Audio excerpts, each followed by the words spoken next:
Loading చేస్తే మనకి చాలా మంచి అవుట్కమ్ ఉంటుంది. ఒకవేళ ఇంప్లాంట్స్ మనం పెట్టిన తర్వాత సార్, పళ్ళల్లో పెట్టిన తర్వాత వచ్చే సమస్యలు ఏమైనా ఉంటుందా సార్? దానివల్ల ఇన్ఫెక్షన్స్ కానీ అలాంటివి ఏమైనా అయ్యే అవకాశాలు ఉంటుందా సార్? ఎస్, ఇంప్లాంట్ పెట్టడం ఇంపార్టెంట్ కాదు, ఇంప్లాంట్ పోస్ట్ ఇంప్లాంట్ ప్రొసీజర్ చేశాక మెయింటెనెన్స్ కూడా చాలా important. Bone loss is a continuous phenomena. Bone loss మనం ఆపలేము. కాల్షియం డెఫిషియన్సీ అవుతుంది, ఏజ్ ప్రోగ్రెస్ అవుతుంది, చిగురు కింద జారడం జరుగుతూ ఉంటుంది. ఇవన్నీ చాలా కంటిన్యూస్ ఫినామినా ఉంటాయి, ఒక్కటి మీద ఒకటి అటాచ్ ఉంటుంది. అయితే ఇంప్లాంట్ వేసేసి చాలా మంది అడుగుతారు ఎన్ని ఇయర్స్ ఉంటుంది, దీనికి లైఫ్ ఎంత అనేసి చాలా మంది క్వశ్చన్ ఉంటుంది. అసలు దీనికి no one can give an answer.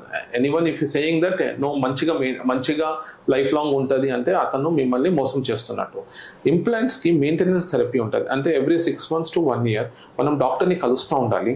ఆయన గమ్, బోన్, టూత్ క్యాప్కి మధ్యలోనే గ్యాప్ని అసెస్ చేస్తూ ఉంటారు, దాన్ని క్లీన్ చేస్తూ ఉండాలి. క్లీన్ చేసే ప్రాసెస్లో మనం అసెస్ చేస్తాము, ఏమైనా ఇన్ఫెక్షన్ ఉంటే ఇన్ఫెక్షన్ తీసేస్తాం.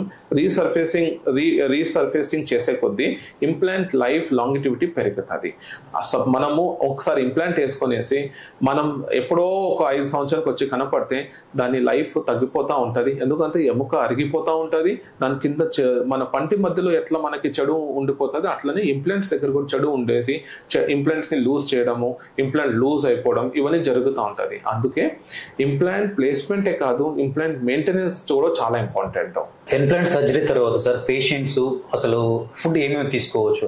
అంటే ఇప్పుడు నార్మల్గా అయితే చికెన్, మటన్, బోన్స్ అనేది తింటూ ఉంటారు కదా, ఇంప్లాంట్స్ వేసుకున్న తర్వాత వాళ్ళు అవి తినచ్చా? డెఫినెట్లీ, మంచి ప్రశ్న. యాక్చువల్లీ ఇంప్లాంట్ వేసాక మనం ఒకటి అర్థం చేసుకోవాలి, we are replacing the natural to a artificial. అంటే